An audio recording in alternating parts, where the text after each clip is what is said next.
Good evening, good morning, good afternoon, wherever you are when you see this video. Thank you for joining me to write the Through an Orthodox Christian Lens. It is October 15th, 2025. We are back into the Middle East, the Israel-Gaza issue, and what do you know? Seems Izzy has an allergy to ceasefires. But let's start with this story first. Something that came out a few days ago that I think is important.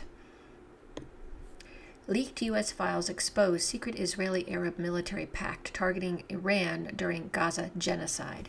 Qatar's security cooperation with Israel failed to protect it from an Israeli strike on Doha and to assassinate Hamas leaders in September.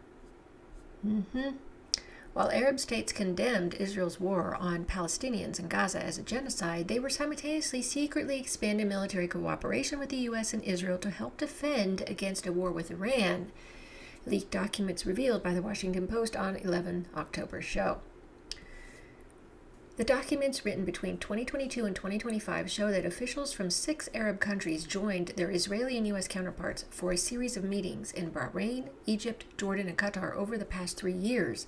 The documents described efforts by the U.S. military to create the regional security construct, which would include Israel, Qatar, Bahrain, Egypt, Jordan, Saudi Arabia, and the UAE. The documents refer to Kuwait and Oman as potential partners in the project. The participants met to prepare to protect Israel during a possible war with Iran by integrating their forces with U.S. air defense systems. I see. So it looks like they wanted to protect Israel from Iran instead of actually backing Iran. Nobody's too surprised that the Gulf states and those type these mentioned are not fans of Iran, and perhaps they're mostly Sunni Muslim because Iran is a Shia or Shi, and they've always had their issues. But it's just too bad that they can't come together in the region, isn't it? The documents show that the centerpiece of the construct was an air defense plan to combat Iran's missiles and drones. So they've been planning this between 2022 and 2025. So this is a pretty big deal, okay? They already were planning to do this. Okay. And maybe that kind of tells me they probably knew that Israel was going to bomb Iran in June, this past June. Operation Midnight Hammer, I see. Is that what it's called? Israel and the Arab countries agreed in 2022 to coordinate military exercises and procure the equipment to make integration into U.S. air defense systems possible. By 2024, the U.S. military had successfully linked many of the partner states to its systems, allowing them to provide radar and sensor data to the U.S. military and to view data from other partner militaries. Arab states were also given access to a U.S.-run secure chat system so that they could communicate with each other and with the U.S. military. This coordination paid off as Jordan and Saudi Arabia assisted the U.S. and Israel in shooting down Iranian missiles and drones traveling over their airspace on the way to Israel during the Islamic Republic's True Promise Operations 1, 2, and 3. So let's see, it's all by itself in the region. And most of those Gulf countries, those Gulf states, very corrupt. People think, oh, Iran is horrible. Well, look at the others. The True Promise 3 was launched in June of this year after Israel and the U.S. attacked Iran and its nuclear facilities over 12 days. Despite this security cooperation, Israel attacked the capital of its ally, Qatar, on 9 September in an effort to kill senior Hamas leaders. The documents included details showing that personnel from U.S. Central Command also led planning meetings to launch information operations to counter the narrative of Iran being the regional protector of Palestinians. Oh, really? Well, who else is doing anything? Nobody. Just the Houthis.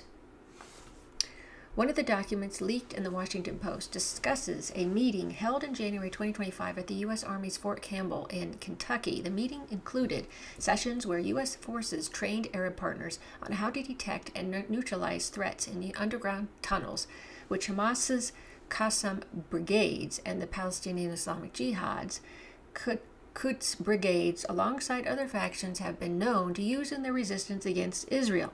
Another document describes partners from 6 countries participating in training to destroy underground tunnels, but did not name the countries. Training to deal with tunnel warfare suggests that the U.S.-led regional security construct may also be used to fight a Hamas insurgency in post-war Gaza. According to the ceasefire plan promoted by U.S. President Donald Trump, which went into effect on Friday, the U.S. will work with Arab and international partners to develop a temporary international stabilization force to deploy to Gaza and to train and support a Palestinian police force that will be established. The secret military cooperation between the U.S. and Israel, on one hand, and Arab states that publicly condemn Israel's genocide on the other, is a result of Israel's military power, according to a former U.S. defense official. So, because they have nukes, so they feel like they have to go with, they have to support Israel. They're all afraid that Israel's going to nuke them, which, I mean, I kind of understand that, because the people running Israel, like Netanyahu and his ilk, yeah, that's, if they get cornered, I've heard a lot of analysts say they would use it. They would use their nuke. And they have a lot of them. They have, like, I've heard several times, it's around 200 or so. Speaking to the Washington Post, the officials stated that they all seem to think the Israelis can do whatever they want, whenever they want, without detection. Yeah. You know what the saying is for pride and arrogance. Pride comes before the fall. Okay. This was important stuff, leaked documents. Wanted to share with you about that because it's obvious. This is important.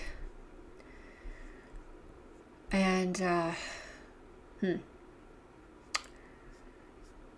they've been planning that for a while, working together. And then, of course, you know that bunker that was down there, that Site 81 that I did a video on just the other day, or yesterday.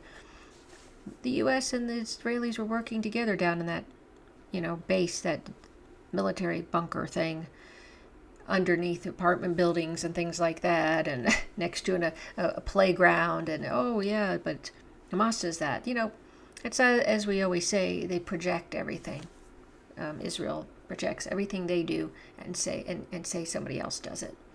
Okay, now we're going to go to the next article.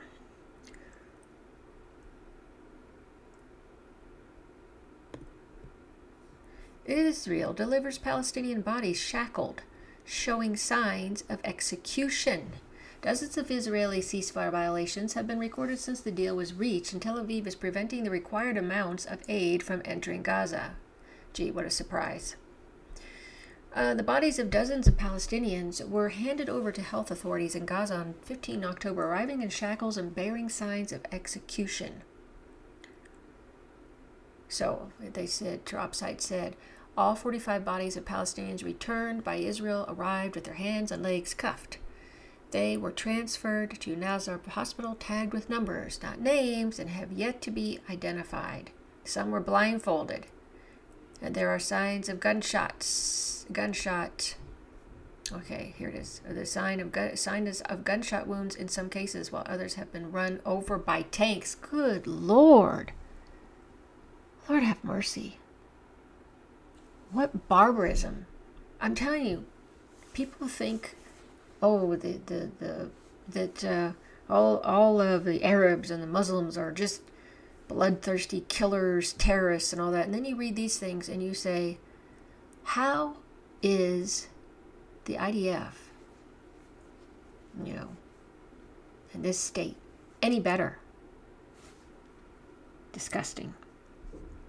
The handover came as part of a swap, which saw several deceased Israeli captives released earlier on Wednesday and coincided with continued Israeli ceasefire violations. Some are, remember, they're allergic to ceasefires. Some are blindfolded, and yes, we said, oh, you got that. 3 out of the 4 deceased Israeli captives handed over earlier in the day were identified. Tel Aviv said forensics testing showed one of them is not an Israeli captive. Israel is accusing Hamas of violating the deal by delaying the release of around 20 bodies of captives that remain in Gaza. However, the Red Cross has confirmed that the amount of rubble caused by strikes has made it extremely difficult to find them and has warned that some may never be recovered. Gee, how much do the Izzies really care about the bodies of their people and the hostages? Tel Aviv is reportedly planning to reduce the amount of aid it will allow into Gaza as part of the deal until all the bodies are released. We'll quit bombing the crap out of the place. Good Lord. The agreement states that 600 aid trucks are meant to enter the Strip. Despite this, not enough trucks have been given entry. Same script, same story. Dozens of Israeli ceasefire violations have been recorded since the truce took effect. The Gaza Center for Human Rights reported that the Israeli military committed 36 violations of the ceasefire since it took effect on 10 October, resulting in the killing of at least 7 Palestinian civilians and the injury of others. Other reports say 9 have been killed. Violations included aerial and artillery bombardments, as well as live fire concentrated in the eastern and northern areas of the Gaza Strip. Israeli drones targeted residents inspecting their homes in the Shujaya neighborhood, killing 5 people, while additional strikes in Khan Yunis, Jabalia, and Rafah caused further casualties. The center stressed that these attacks were carried out without any military justification, aiming to maintain an atmosphere of fear and terror in the Strip. Now, there's the word, terror. Connect those to the Izzies. It also noted Israel's continued control over aid entry, allowing only 173 aid trucks and out of 1,800 expected in recent days. The organization warned that restricting essential supplies constitutes an extension of genocidal policies through starvation, in violation of international humanitarian law, and called on the international community to pressure Israel to fully implement the ceasefire and investigate war crimes and acts of genocide. Good Lord. Man, these people never stop. Never stop. It's almost impossible to get them to act like human beings. Okay. So this was just on that. So you can guess that the last article I have, Israel violates ceasefire with deadly attacks on Palestinians in Gaza, what that talks about. What it's all about. We all know, don't we? Okay? We all know. Because we just read that. Okay? And they have the total of 9 Palestinian bodies in this one. And yeah. Oh my gosh. It's not a ceasefire that they don't violate. It just really feels like that. I don't know. People are saying historically this is just what they do. Okay. Having given you the newest news on what's going on there with Israel and Gaza, I'm going to go to this video with Colonel Wilkerson. You know, Dialogue Works, great channel. If you haven't followed him, you should go follow him. It's a great show. It's a great program. So he's going to ask Colonel Wilkerson about this conversation, this statement that Donald Trump, I think, made at the Knesset. It's just try to. I hope you didn't just eat, because it's very disgusting. Okay, I'm going to show this now. Make sure I have the sound up. What's your take, Larry, on the way that Donald Trump somehow? I look at the way that he was talking in Israel with the crowd, with the Knesset members. Somehow it was amazing to me how he was humiliating himself and the United States just to of Netanyahu's position in Israel. Here is what he said, what he asked for in that meeting. Right here. These two men are good men right here. Hey, I have an idea. Mr. President, why don't you give him a pardon?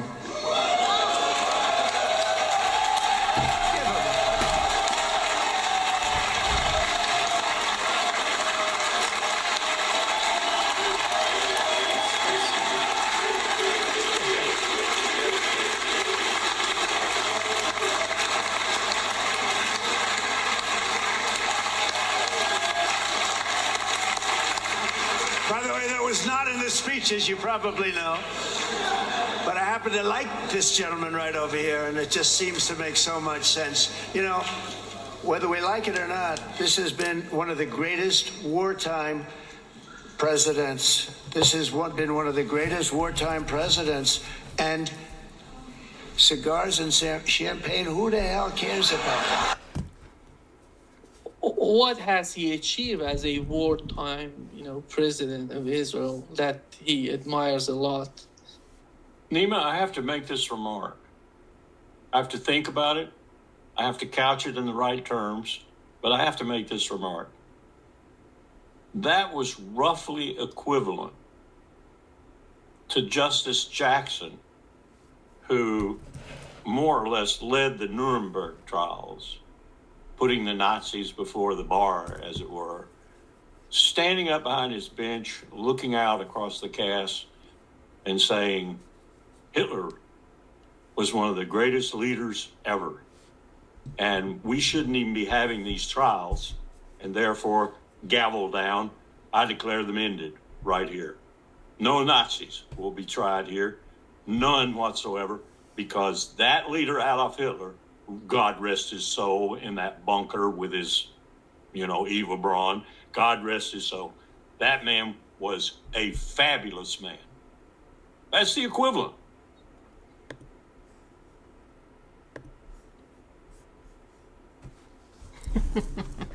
I tell you, Colonel Wilkerson doesn't mince words, but I think that he's on to something there.